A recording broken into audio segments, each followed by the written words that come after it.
بسم اللہ الرحمن الرحیم۔ السلام علیکم ورحمۃ اللہ وبرکاتہ۔ کتاب کا نام ہے حسن انجام۔ آج ہم اس کا انشاءاللہ تعالی 15واں لیسن پڑھیں گے۔ لیسن کا نام ہے نابینا ہونے پر صبر۔ میں نے اور آپ نے زندگی میں بہت سے لوگ دیکھے ہوں گے جو بڑی بڑی تکلیفوں سے گزرتے ہیں، پھر بھی صبر و شکر کرتے ہیں۔ ہم ان کی ہمت کو سراہتے ہیں، ان پہ ایک واو کہتے ہیں اور پھر آگے بڑھ جاتے ہیں اور چند دن میں انہیں بھول بھی جاتے ہیں۔ البتہ ان لوگوں کی تکلیف پہ دل اندر سے کٹ جاتا ہے۔ ان کے صبر و شکر پہ آنکھوں میں واقعتاً آنسو آ جاتے ہیں، جن سے ہمارا خون کا یا دل کا رشتہ ہو۔ ان کی تکلیف تو گویا اپنے دل کے اندر محسوس ہوتی ہے، اور میں نے بھی ایک عرصہ دراز تک اپنے دادا کی تکلیف کو محسوس کیا ہے۔ دادا ابو کا تعلق مری کے ایک گاؤں سے تھا۔ اللہ تعالیٰ نے ان کو بہت سی زمین اور جائیداد کا مالک بنایا تھا، مگر انہوں نے اس ملکیت کے باوجود اپنے اصل مالک کو نہیں بلایا۔ ایک زمانہ گواہ تھا کہ کتنے انصاف اور خوش اسلوبی سے انہوں نے وہ جائیداد اپنی اولاد اور بھائیوں میں بطور وراثت تقسیم کر دی تھی۔ وہ ایک محنتی انسان تھے۔ اللہ کے دیے ہوئے رزق سے خوب فائدہ اٹھایا، اپنی زمین پر بہت محنت کی اور پھر نفع کو اپنے تک ہی محدود نہیں کیا، دوسروں میں بھی بانٹا۔ وہ غریبوں اور مسکینوں کا بہت خیال رکھتے تھے۔ شاید ہی ایسا ہوا ہو کہ ان کے ہاں سے کوئی خالی ہاتھ گیا ہو، اور پھر جو دل کی تنگی سے بچا لیا گیا وہ تو فلاح پا گیا۔ بس اللہ سے ڈرو، جتنے تم استطاعت رکھتے ہو سنو اور اطاعت کرو اور اپنے نفس کی بہتری کے لیے خرچ کرو، تو جو کوئی اپنے نفس کے بخل سے بچا لیا گیا تو ایسے ہی لوگ فلاح پانے والے ہیں۔ سورۃ تغابن آیت نمبر 16۔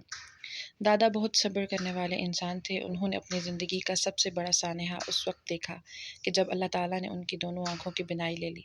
یہ ایسی آزمائش تھی کہ جس کا حال وہی جان سکتا ہے جس پہ گزری، لیکن اگر اس آزمائش میں پڑنے والا اپنے حال کا شکوہ ہی نہ کرے تو ایسے انسان کے بارے میں سوائے تعریف کی اور کیا کہا جائے۔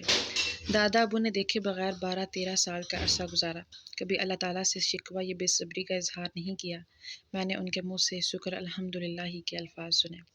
مجھے دوسروں کا معلوم نہیں، لیکن اگر میری آنکھ میں مٹی کا ننھا سا ذرہ بھی چلا جائے تو میری زندگی عذاب ہو جاتی۔ انہوں نے کیسے اتنے برس اس تاریکی میں اتنا سکون کے ساتھ گزار دیے، میرے جیسے لوگ کبھی نہیں سمجھ سکتے۔ جتنا میں نے ان کو دیکھا، انہوں نے کبھی نماز نہیں چھوڑی۔ ہم میں سے اکثر لوگوں کی طرح کل سے پوری نمازیں پابندی کے ساتھ پڑھیں گے، جیسے کھوکھلے وعدے کر کے بہانے نہیں گھڑے، بلکہ نماز قائم کی۔ بیماری کی حالت میں بھی فرائض کے علاوہ نوافل کثرت سے پڑھے۔ زندگی کے آخری سال کے علاوہ کبھی روزے نہیں چھوڑے۔ تقریباً 94 سال تک کی عمر پابندی سے روزے رکھتے رہے۔ نظر نہ آنے کے باوجود وہ بہت کم کسی کا سہارا لیتے۔ انہوں نے اللہ پر توکل کو اپنا سہارا بنا لیا تھا، اور پھر اس کے بعد کیا کسی سہارے کی ضرورت رہ جاتی ہے؟ مجھے یاد ہے وہ بہت کثرت سے استغفار کرتے تھے۔ موت سے تقریباً 1 ہفتہ قبل ان پر غشی طاری ہو گئی، لیکن جیسے ہی ہوش آتا تو اپنی 5 نمازیں پوری کر لیتے۔ آخری دن بھی 5 نمازیں پوری پڑھیں، مغرب اور عشاء کی نماز جمع کر کے پڑھی اور باقی نمازوں کے فرض ادا کیے۔ شاید زیادہ ہمت نہیں تھی۔ وفات سے قبل آخری 2 دن وہ راتوں کو سو نہ سکے اور مسلسل یہ کہتے رہے کہ میرے پاس قرآن پڑھو تاکہ کچھ افاقہ ہو۔ دنیا میں آنا اور دنیا سے جانا دونوں میں تکلیف ہے، اور اس تکلیف میں وہی سب سے زیادہ یاد آتا ہے جسے سب سے زیادہ دل کے قریب رکھا ہو۔ ان کا صبر اور ان کی عبادت آخری ساعتوں میں بھی ان کے ساتھ رہی۔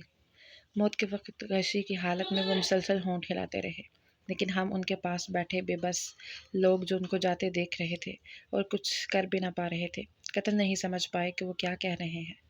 وفات سے 1 دن قبل میں نے ان کو کہتے سنا، میرے پاس کچھ افراد آئے تھے اور آج نورانی چہرے والے بچے آئے ہیں۔ میں نہیں جانتی کہ ان کو کیا نظر آتا تھا۔